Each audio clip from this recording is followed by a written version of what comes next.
What if I told you that your overthinking isn't intelligence? It's abandonment. You've been told it's just anxiety, just stress, just how your brain works. But what if the endless mental loops, the obsessive self-analysis, the way you replay conversations at 3 a.m. isn't a sign of a problem with your mind, but a silent wound buried deep in your soul? Carl Jung believed that the symptoms we show on the surface, the fears, the compulsions, the mental noise, are just masks for something far older and darker. The psyche, he said, doesn't forget. It only hides. And for the overthinker, what it hides most often is emotional neglect. Not necessarily abuse, not trauma in the dramatic sense, but something even more insidious, a lack, an absence, a quiet starvation of the soul. You see, emotional neglect doesn't leave bruises. It leaves gaps.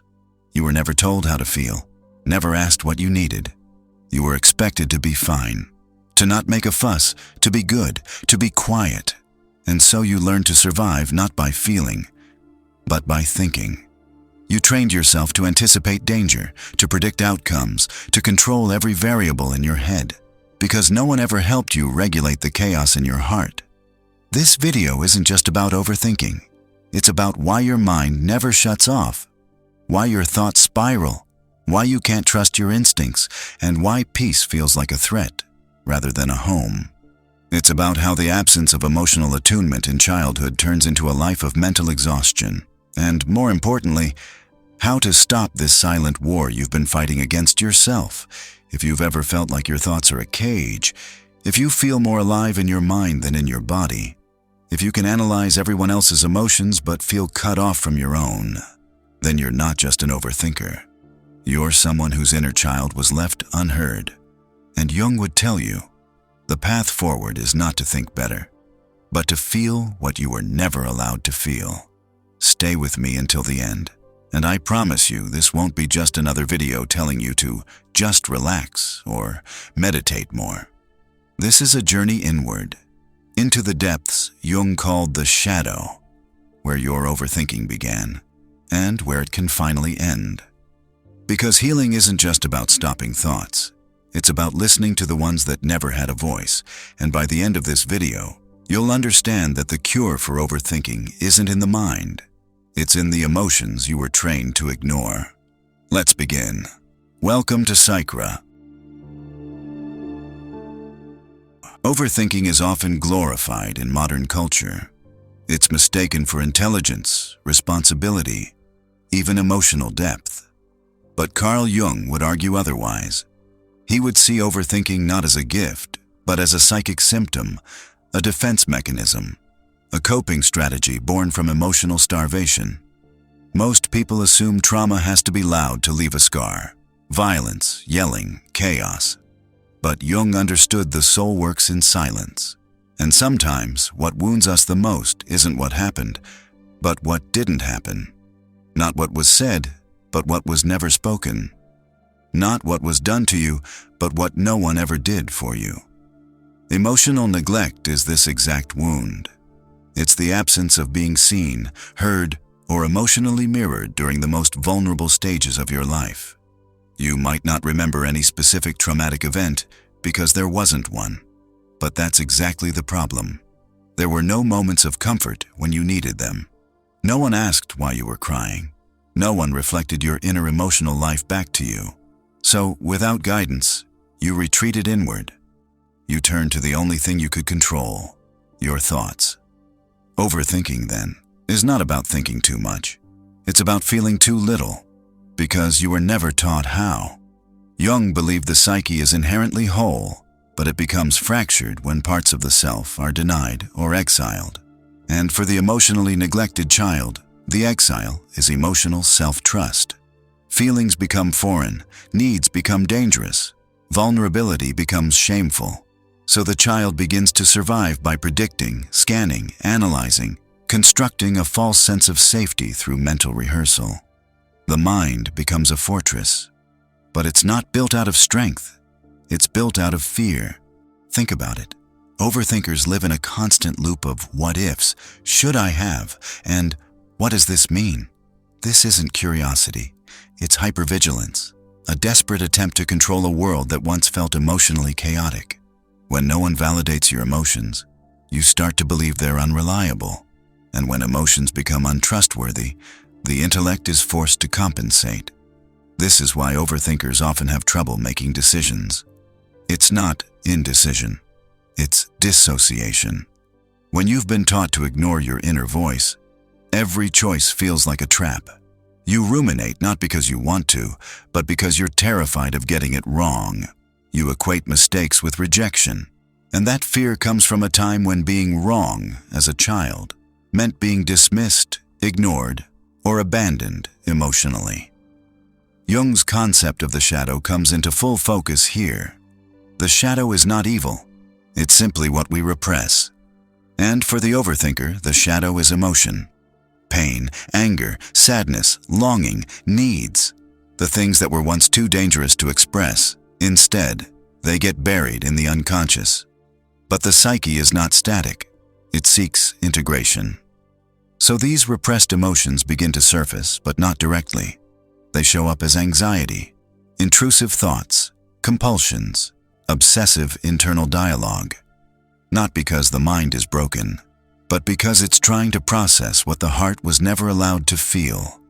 You may find yourself obsessing over relationships, analyzing people's words or behaviors, trying to find hidden meanings. That's not love. That's fear masquerading as analysis. You were once left to interpret your caregiver's emotional availability on your own, and now you replay that same pattern with everyone you meet. You overanalyze because you were never clearly seen. You micromanage your social interactions because no one helped you navigate emotional connection. You crave closeness, but fear its unpredictability. And here's the most tragic part. Society praises this. You're seen as thoughtful, detail-oriented, empathetic. But no one sees that you're actually in survival mode, just more elegantly dressed. Jung would say you are possessed by a complex, a constellation of thoughts, memories, emotions, and patterns formed around this early neglect. These complexes operate autonomously, outside your conscious will.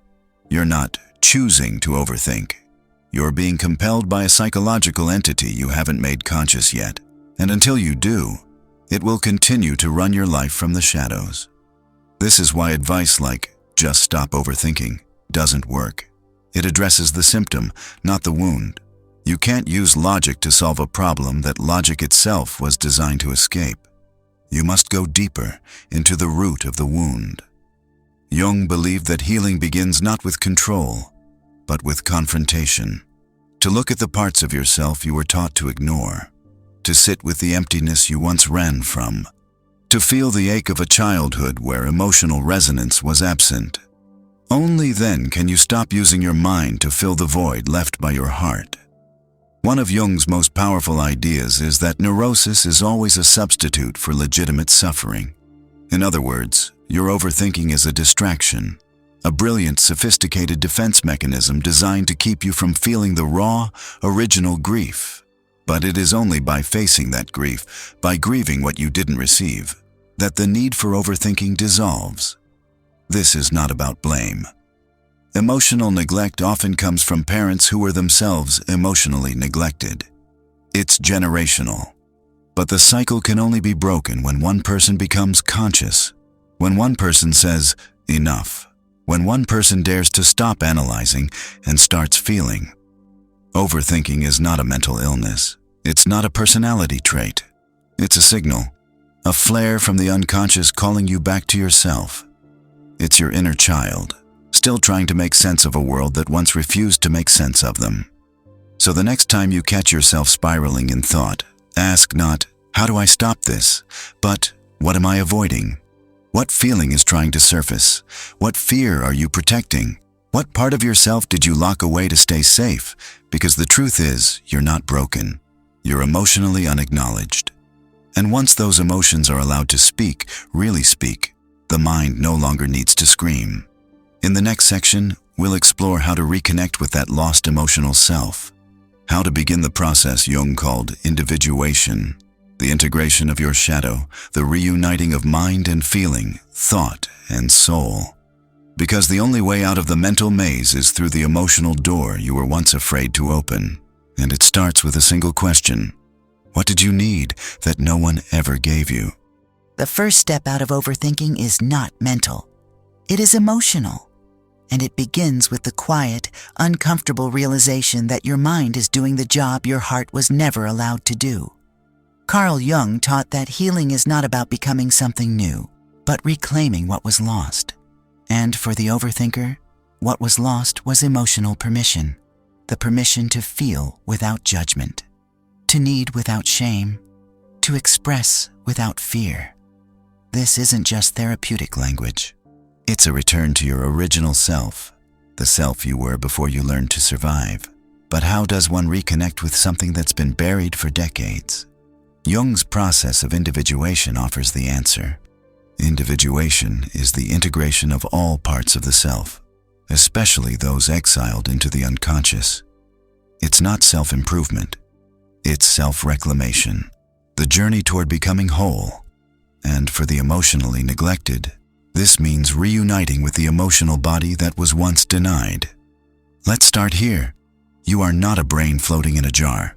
You have a body, and the body remembers what the mind tries to forget. Every time you dismissed your intuition, silenced your needs, or convinced yourself to stay silent rather than be a burden, you buried a part of yourself in the body. Overthinkers live almost exclusively in the head. They analyze, interpret, predict, dissect, but they rarely feel grounded. They often speak of feeling disconnected, cut off, or numb. This is not accidental. It's the legacy of dissociation, a coping mechanism used by children who felt emotionally unsafe. When emotional attunement is absent, the body becomes a battlefield. So you escaped upward, into thought, into rationality, into control. But what if control is the very thing keeping you stuck? Jung's work invites us to loosen that grip, to trust the irrational, the symbolic, the emotional. He believed that the unconscious speaks not through words, but through images, sensations, and dreams. So to reconnect with the lost emotional self, you must enter its language. Not logic, but experience. One of the most direct practices is active imagination, a Jungian technique where you engage in dialogue with the unconscious. It can take many forms: writing to your inner child, drawing what you feel, visualizing conversations with parts of yourself. The point is not to figure it out, but to listen, to let the repressed emotions speak without censorship, to give voice to the fear, the anger, the sadness that were never allowed to emerge. Ask yourself, what emotion do I suppress most? What feelings scare me? When do I most desperately try to stay in control? The answers will not appear immediately, and they won't come in tidy sentences. But over time, if you listen without judgment, the emotional body will begin to thaw. And with that thawing comes clarity, not the intellectual kind, but the soul's knowing. Another essential tool is emotional naming. Studies show that simply labeling what we feel reduces its intensity.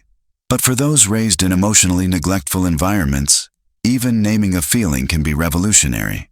You may have been praised for being calm, for not crying, for keeping it together.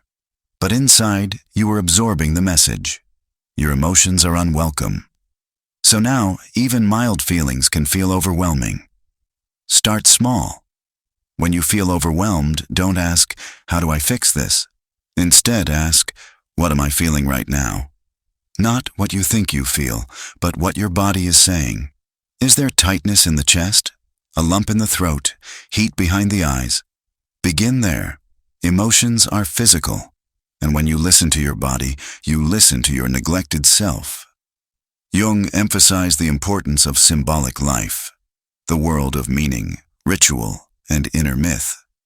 For the overthinker, life often feels mechanical. Every move is calculated.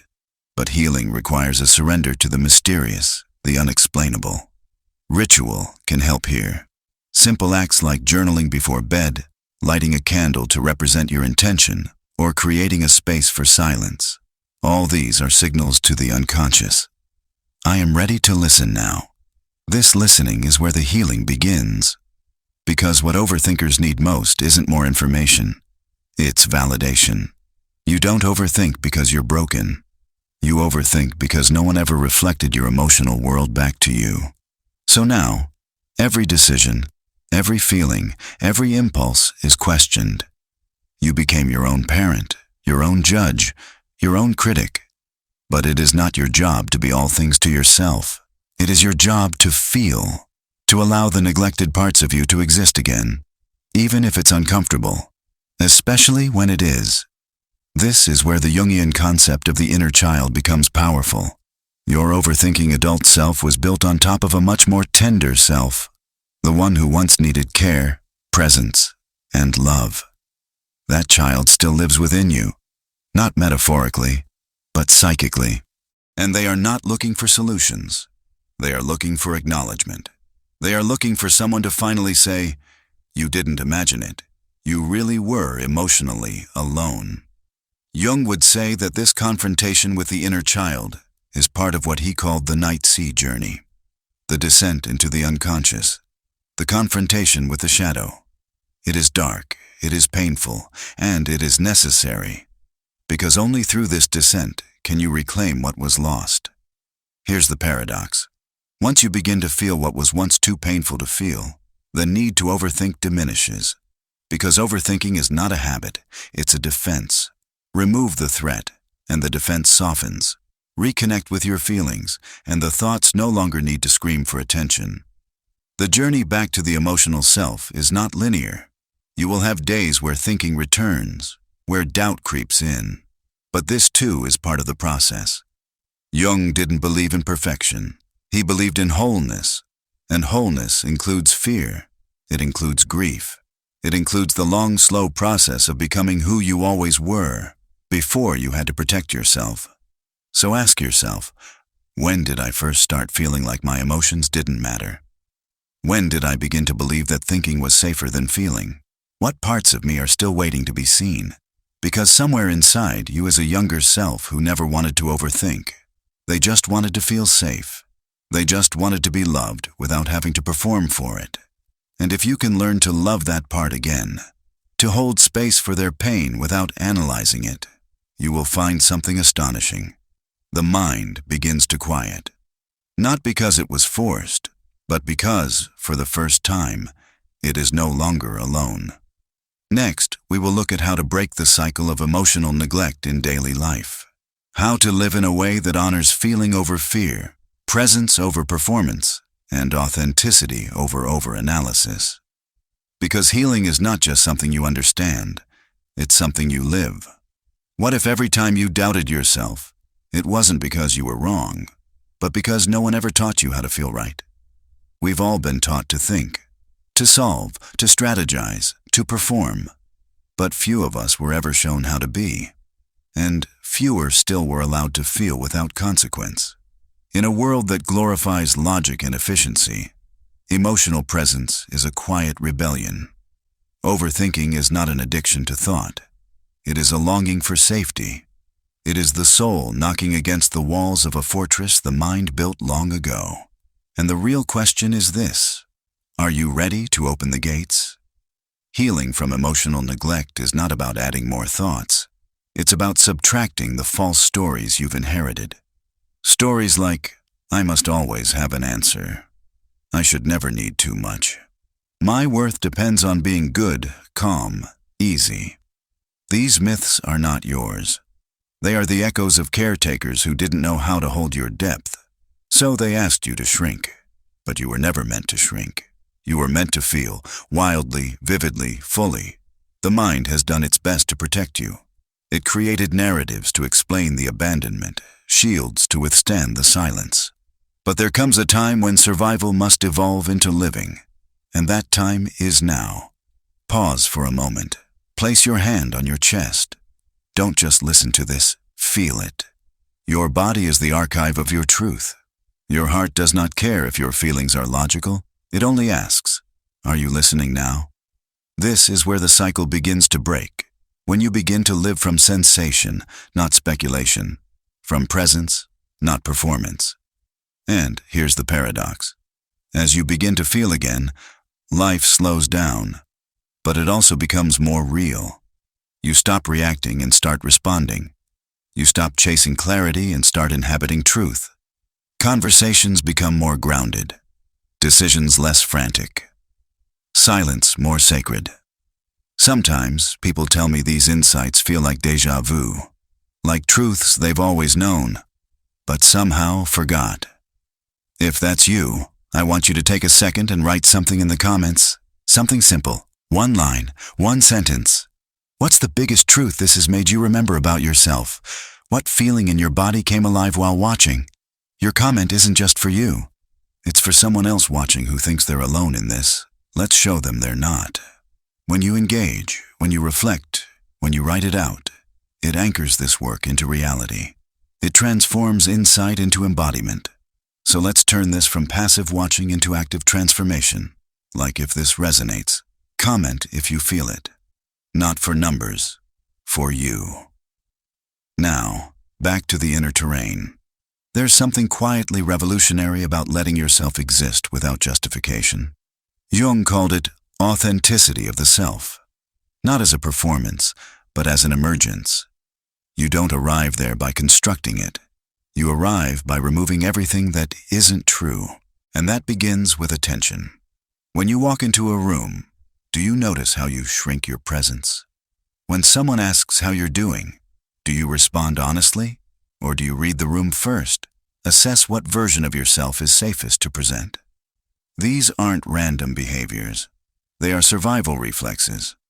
But the survival version of you is tired, exhausted, because it was never meant to carry the full burden of your humanity. What you need now is permission, not from others, but from yourself. Permission to feel what you feel, without the immediate compulsion to explain, fix, or apologize for it. Because that impulse to over-justify your emotions is a scar. It tells the story of when they were once used against you. Let it end with you. Your life is not meant to be a chessboard of perfect moves. It is meant to be felt deeply, imperfectly, sometimes messily, but honestly. And honesty begins with small, sacred choices. Saying no when you mean no. Saying yes only when you mean it. Walking away from what confuses your nervous system and moving toward what soothes it. One of the most underestimated tools in your healing is silence. Not the silence of suppression, but the silence of listening. When you stop trying to fill every moment with answers, you begin to hear what was always waiting underneath. The voice of your intuition, the wisdom of your body, the grief of your inner child, the courage of your future self. Let yourself be moved by it. Not every wound needs a solution. Some only need witnessing. And let's talk about pacing. Emotional neglect creates urgency, a need to fix, resolve, perfect. But healing is not urgent. It does not rush. It does not demand. It invites. And your job is to respond to that invitation, not with force, but with gentleness. Maybe you were never taught how to care for yourself emotionally, but you're learning now. And every time you pause to breathe, every time you name what you feel, every time you show up for yourself with kindness instead of critique, you rewrite the script. You're not broken. You were just unseen. You're not dramatic. You were just dismissed. You're not too much. You were just emotionally alone for too long. But you're not alone now. And if you've made it this far, let that sink in. You've stayed through all the mental noise, all the buried feelings, all the truths you didn't know you needed to hear. That means something. It means you're not just listening, you're waking up. So let this be your proof. You don't have to live in your head. You can come back to your body. You can come back to you. And if this spoke to you, even just one part of it, like this video, not for the algorithm, for your own act of affirmation. And if it cracked something open, even slightly, leave a comment below. Tell me what resonated. What part of you this spoke to? I read everyone, and others do too. This is more than a video. It's a mirror. For you. For all of us trying to remember who we were before we were asked to forget. There comes a moment, quiet and almost imperceptible, when the fortress of overthinking begins to crack, not from force, but from light. A soft glow pressing through the walls you built around your heart. This is the beginning of remembering, not the kind of remembering we do with facts or timelines, but the deeper, cellular kind. The kind of remembering that says, "This is who I was before the world told me otherwise." Carl Jung believed that the unconscious is not just a storage house of repressed trauma, but a living sea of forgotten truths. Buried in its depths are the lost fragments of you, the parts you had to exile to be loved, to be safe, to survive. But as you slow down, as you feel more, those fragments start surfacing, not with noise, but with a strange and aching familiarity. You're not discovering something new, you're returning. And in that return, there is grief. Because to reclaim the self is to mourn all the versions of you who were never allowed to exist. The child who cried too loudly and was shamed. The teen who dared to dream and was ridiculed. The adult who numbed, overworked, apologized for simply being human. These ghosts live in the emotional body. They speak in hesitation, in hypervigilance, in the reflex to withdraw before you're rejected. But they also speak in longing, in that unexplainable yearning for something deeper, richer, truer. That's not fantasy. That's memory. Soul memory. The felt sense of the life you know is possible, even if you've never seen it modeled. To live from that place is not a luxury. It is your birthright. But it takes courage. Because the world does not reward emotional honesty. It rewards performance, control, consistency. Overthinking, in many ways, is the perfect mask. It looks productive. It sounds smart. It earns approval. But it hides everything essential, everything real. And when you start peeling it away, people will notice. And that begins with attention. When you walk into a room, do you notice how you shrink your presence? When someone asks how you're doing, do you respond honestly? Or do you read the room first? Assess what version of yourself is safest to present. These aren't random behaviors. They are survival reflexes. But the survival version of you is tired, exhausted, because it was never meant to carry the full burden of your humanity. What you need now is permission, not from others, but from yourself. Permission to feel what you feel, without the immediate compulsion to explain, fix, or apologize for it. Because that impulse to overjustify your emotions is a scar.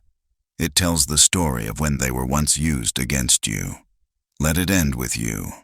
Your life is not meant to be a chessboard of perfect moves. It is meant to be felt deeply, imperfectly, sometimes messily, but honestly. And honesty begins with small, sacred choices.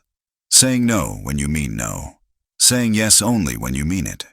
Walking away from what confuses your nervous system and moving toward what soothes it.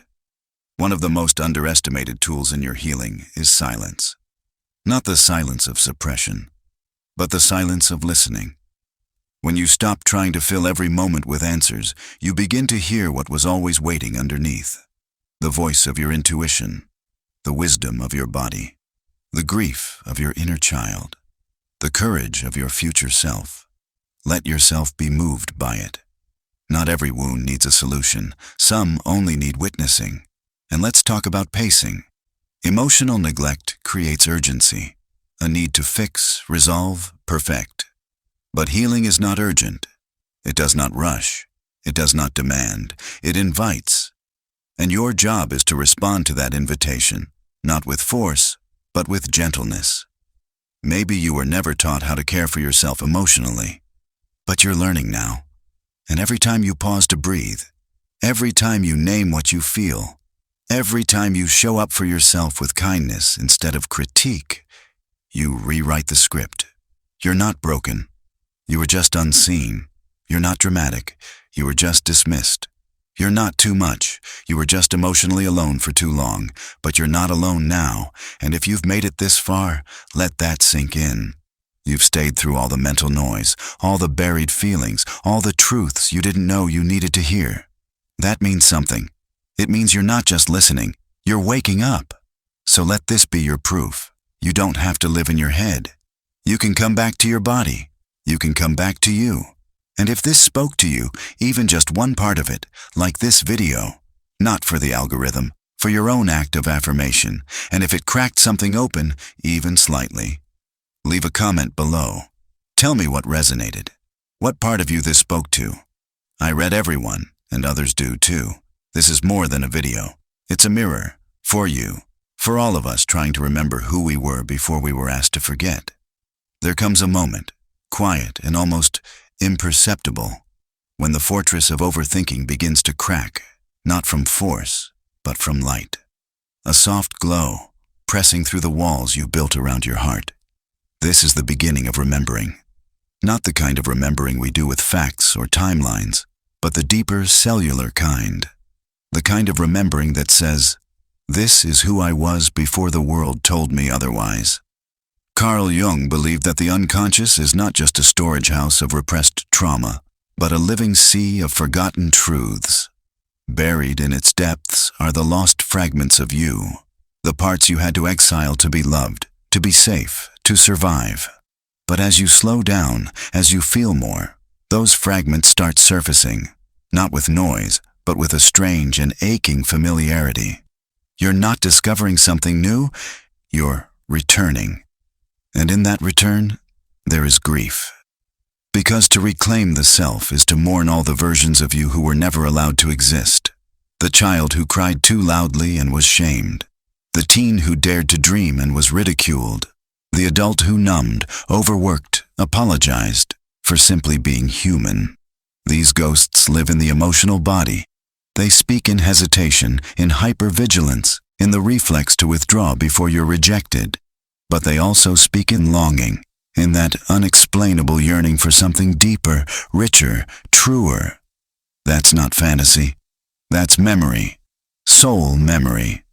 The felt sense of the life you know is possible, even if you've never seen it modeled. To live from that place is not a luxury. It is your birthright. But it takes courage, because the world does not reward emotional honesty. It rewards performance, control, consistency. Overthinking, in many ways, is the perfect mask. It looks productive, it sounds smart, it earns approval, but it hides everything essential, everything real. And when you start peeling it away, people will notice. Some will feel threatened, others will mock it. You've changed, they'll say. As if healing were a betrayal, as if growing back into yourself were an act of defiance. And, in truth, it is. But not defiance against them. Defiance against the internalized voices that told you emotional presence was weakness. Because now you understand, there is nothing stronger than a person who is emotionally anchored. Someone who feels, but isn't ruled by it. Someone who speaks, not to please, but to connect. Someone who no longer calculates every move, because they trust the ground beneath them, their own inner ground. And this is the alchemy Jung spoke of. The transformation of the fragmented self into the integrated whole. The shift from persona, the mask, to the self. The radiant center of being. This doesn't mean you stop overthinking overnight. It means you stop believing every thought is true. It means you learn to pause, feel, and ask, what is this thought protecting me from feeling? And often, the answer is something beautifully human, sadness, fear, longing. Things that don't need to be fixed, only felt. The more you feel, the more the need to analyze dissolves. Eventually, you begin to notice the absurdity of your mental loops. The way you used to rehash conversations, imagine catastrophes, rehearse failure like it was destiny. But now, you let it go. You laugh sometimes. You witness the mind spiraling and say, that's okay, but we're safe now. We don't live there anymore. Freedom isn't the absence of thoughts. It's the return of choice. And from that choice, new worlds open. You walk into relationships with new eyes. You no longer tolerate emotional starvation. You no longer confuse intensity with intimacy. You no longer perform in exchange for crumbs. Instead, You begin to seek and cultivate relational spaces that are soft, honest, mutual. Spaces where you are not only seen, but felt. Where your presence is not too much, but just enough. This kind of connection is sacred, but it starts with how you relate to yourself. Your internal relationship sets the tone for everything. So ask yourself now, how do you speak to yourself when you're afraid? How do you treat yourself when you've failed? How do you respond when your body says rest, but your mind says, keep pushing? The emotionally neglected self doesn't need more pressure. It needs reparenting. Not through perfection, but through patience. Through rituals of care. Through slowness. Through letting yourself matter. Because that's what emotional neglect stole. Not just care, but a sense that your feelings were worth caring about. Let's bring that back. Let's normalize saying, I don't know why I'm sad today, but I'm going to be gentle with myself anyway. Let's normalize stepping away from people who can't meet us emotionally, not because we hate them, but because we've stopped abandoning ourselves. Let's normalize needing space, needing quiet, needing truth, because needing is not weakness, it's human. And if you're still watching, it means this is resonating in places deeper than language. I see you. And more importantly, you're beginning to see you. That's everything. You don't need more knowledge. You need more inner permission. You don't need to be told who you are. You need to remember who you were before you were told who to be. That remembering is your revolution. And here's something we don't say enough. You're allowed to heal quietly. You don't have to announce it. You don't have to prove it. You just have to feel it, to live it, to return to your own emotional home and begin building something sacred there. This is not a theory. It's a lived reality, a way of being, a new nervous system, a reclaimed soul. So breathe. Place your hand back on your chest and whisper, even if your voice shakes, I am coming home. There is a moment on the path of awakening that doesn't feel like a climax. It doesn't arrive with fireworks, no sudden flashes of insight, no dramatic sense of completion. It's quieter than that. It feels like walking into a room you didn't know you had built, furnished with your true self. And in that room, it's peaceful. Not because everything outside has changed, but because you have. That is the true turning point. The moment when the noise in your mind starts to fade. Not because you conquered it, but because you stopped needing it. You stopped needing the mental rehearsals, the hypervigilant planning, the constant questioning of, what did they mean by that? What if it goes wrong? What if I'm not enough? Because you realized none of it was real protection. Overthinking was a symptom of exile, of having abandoned your emotional center so many times that the mind had to step in and try to play God. But your mind was never meant to be God. It was meant to be a servant, a translator of the soul, not its dictator. Carl Jung knew this. He didn't just speak of psychology. He spoke of the psyche, the soul. He saw that overthinking, analysis paralysis, obsession, anxiety, these are not signs of intelligence. They are signs of disconnection. Disconnection from emotion, disconnection from intuition, and most importantly, disconnection from the self. Not the self with a lowercase s, the ego, the personality, the roles, but the self with a capital S, the unshakable center, the part of you untouched by rejection, failure, trauma, or time, the part that remembers who you were before the world told you who to be. And that self does not overthink. It does not strategize to be loved. It does not beg to be understood. It simply is. But to get back to it, you must be willing to walk through the fire of your own illusions, the illusions that were once necessary, but are now prison bars. Illusions like, I have to be perfect to be safe. I have to anticipate every outcome to be in control. I can't trust anyone to really see me. These illusions were once survival tools. You built them when you were young, raw, unprotected, when your emotional needs were unmet, when your voice was ignored, when your tears were too loud for those who hadn't faced their own. And so, you left yourself. You left your body. You lived in your head. Overthinking became your religion. Anxiety, your ritual. Doubt, your compass. Because anything, Anything felt safer than feeling what was buried underneath. But the irony is cruel, because what's buried never dies. It waits, patiently, softly, sometimes screaming, sometimes whispering, but always there. The sadness, the loneliness, the need for affection, for nurture, for touch, the need to be held without being fixed, to be heard without being judged, to be understood without having to earn it. And the truth is, no amount of thinking will ever meet those needs. You cannot analyze your way into wholeness. You can only feel your way back home. This is what healing requires. Not just insight, but intimacy. Intimacy with your own inner world. With the parts you've shamed, silenced, or left behind. The inner child. The grieving teenager. The exhausted adult. They are all in there, waiting not to be explained, but embraced. And when you begin to do that, gently, consistently, honestly, something miraculous happens. You stop needing to overthink. You still can. The mind will still offer its old patterns, its rehearsed worries. But you don't grab them like lifelines anymore. You watch them pass. You smile sometimes. You say, I know this one. And you breathe instead. You choose breath over battle, presence over performance, stillness over strategy. That is the real liberation.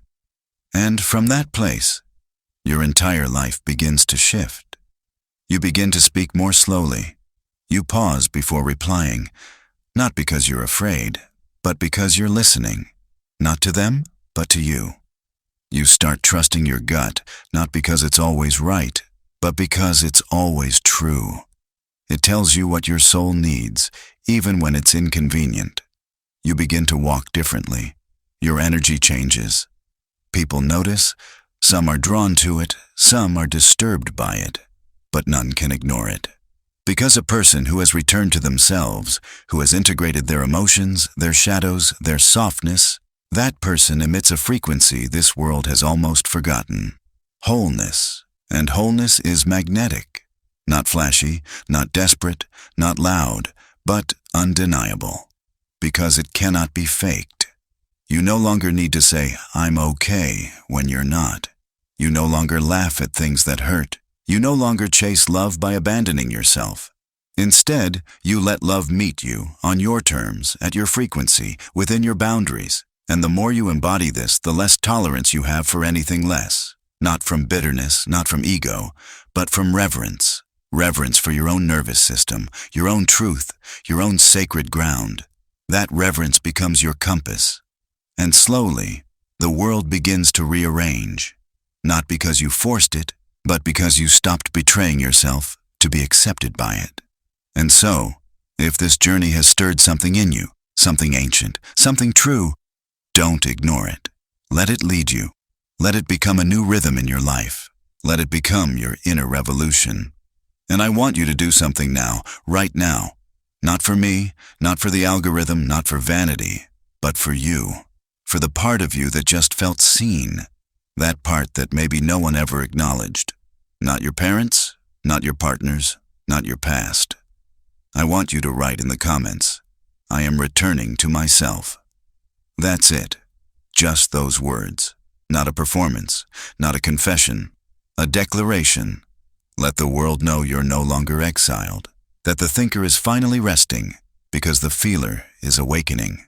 Let your comment be a digital footprint of your inner homecoming. And if you found yourself nodding through this, if your chest softened, if your eyes welled up, or if your silence got heavier, this was for you, this entire journey. So please, don't keep it to yourself. Share this. Send it to the overthinker who hides their pain behind a smile, to the strong one who never lets themselves fall apart, to the brilliant mind who forgot how to feel. Let this be a mirror. And if you want more of this space, if you want content that doesn't just inform, but transforms, subscribe. This isn't a channel. It's a sanctuary, a space where psychology meets soul, where intellect meets intimacy, where healing isn't commodified, it's honored. Click the like button if this touched something real in you. Let the algorithm know that this kind of depth matters. And Comment your truth, your moment, your sentence, the one that cracked you open. Because here, we don't chase virality, we chase awakening. You've come this far, you've gone this deep, and you're not the same person who started this video. That version of you, the overthinking one, the hypervigilant one, the one who lived in their head because the heart was too dangerous, they're still with you, but now they're no longer in control. You are. The self is. And as Jung said, the privilege of a lifetime is to become who you truly are. You've just begun that privilege. So go, breathe, live softly, live truthfully. Live from the place you were taught to escape, because that's where your power lives, and I'll meet you there, again and again, on this path, in this space. Until then, stay sovereign, stay human, stay home.